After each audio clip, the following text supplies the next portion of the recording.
You know, we as Indian Americans are living in a global world, so it's not fair, I think, today's times to say India versus US. It's just a flat world. Where do you think, if there are, if you may elaborate, the skill sets that we can acquire from India or emerging India, and where US already has its strengths to play on each other to benefit? Because we keep hearing about all this. It's politically motivated. Yeah. The stories about outsourcing and stopping the visas, because you require the skills, the resources, regardless of whether you're an American company or a Right. global company. Right. The president of MIT, Susan Hockfield, 2 years ago went with me. We spent a whole week. Last year, Chuck West, who was the president, who is now president of National Academy of Engineering, went with me to India for a week. And it was very interesting to see their observations. MIT is good in coming up with some big breakthroughs because the best minds, the best labs, they all exist there. But what is interesting is that even if you come up with major breakthroughs in technology, they have to get adapted to all the 6 billion people in different ways. So there is a lot of local innovation, local entrepreneurship that happens. And what the rest of the world, what US will learn from India is all about the scaling and low cost. That is, innovation, if you do it in isolation, it does not have much meaning. For example, if an MIT engineer looks at, let's say, the telephone service and says, okay, Verizon makes on an average maybe $40 a month. How do we make all this work at, let's say, $10 a month? Which in isolation would be a dramatic innovation. But you go to India, and in India, they're already doing $4 a month, and you can charge your phone for less than 10 cents, right? And you're adding 15 million phones a month, right? And so, obviously, there is a different type of innovation in terms of the business model, in terms of the way you market it, in terms of the way you build your networks, everything else. So that innovation happens, and most of the time when innovation happens, it happens unknowingly. It's not like people of a country, of a territory sit down and say, we shall innovate. It just happens because of the necessity and just the people coming together and so on. US will probably understand the innovation happening in India a lot better than India itself, because people here have the strength to look at the big picture and so on. And so we need to bring some of those innovative ideas back to US. Let's say, for example, education. You talked about how great the education in India is. Actually, a lot of the stuff in India is totally broken, right? I mean, most of the people who graduate, they cannot really have the skill to do anything or produce revenue for anybody.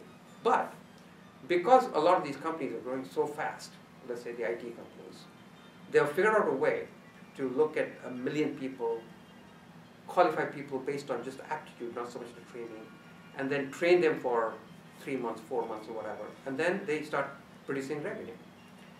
There's no reason as to why, if we had a system in the US to actually check the aptitude of people for $200 and retrain them for a few $1,000s and get them back in the workforce, I think that would be tremendous, because that's not the way we would think here in the US. In the US, we would say, well, maybe $100,000 we can retrain somebody. And so I think it's that low cost and the volume that makes the companies in India innovate lots of new things, whether it's a nano car or a phone or training or whatever. And US needs to be cognizant of what's coming out of that, and maybe bringing some of those innovations back to the US. You had said earlier that the game for entrepreneurs and the challenges remains the same. It's just that the industries have evolved, the verticals have evolved, but the challenges are pretty much the same that you face compared to what an aspiring entrepreneur today faces. But I want to ask you, because people look up to individuals like yourself as role models.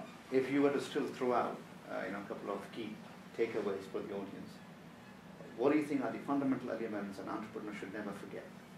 Today when I was driving up here, coming through Dearborn and so on, obviously Henry Ford was one of the biggest entrepreneurs, right? So his entrepreneurship was a lot difficult than what we had to go through and what it is today. I think, 25 years ago, when you wanted to become an entrepreneur, it was like a crazy thing to do. It was a big gamble. It wasn't what most people talked about. It's not a conference that you went to where you met 300 other entrepreneurs. Today, what's different is that entrepreneurship can be a career. So people can choose to be entrepreneurs.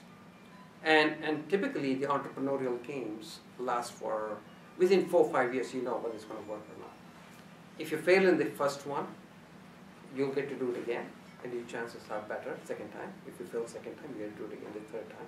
So I think you can make that a career as opposed to a one-time fatal effort, whether you work or it doesn't work anymore. And because I think the world realizes that there's a value in that entrepreneurship, there's value in that innovative experiment, and people don't penalize you for the failure. As long as you fail for the right reason, they actually look at that as a badge of honor, and you get funded again to do something even in a more responsible fashion. So I think the big difference is that entrepreneurship, you can make entrepreneurship as a career.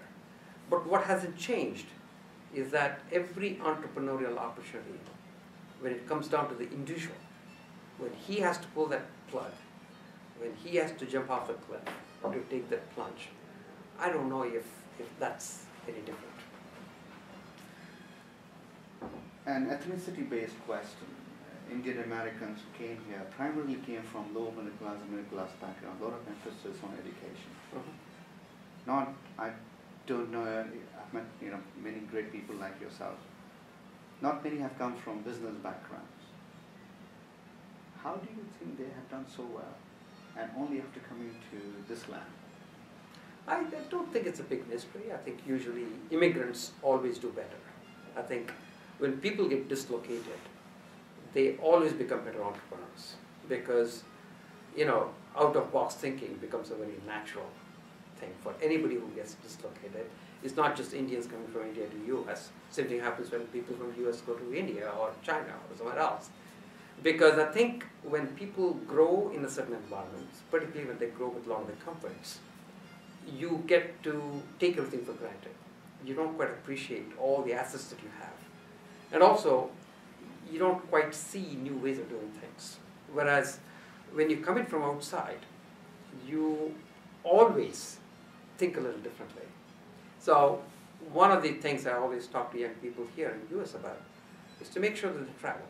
They get different experiences, and they have to sort of see how people look at things differently. And getting the different perspective and different ways of looking at the same thing, I think is very important. Almost all entrepreneurs who are very successful say that when they started out, success for them meant creating a good product or service which could be a benefit to the world. The money part wasn't as much in the equation. Most young people want to become an entrepreneur because they could get wealthy. I think it's a wrong notion to begin with.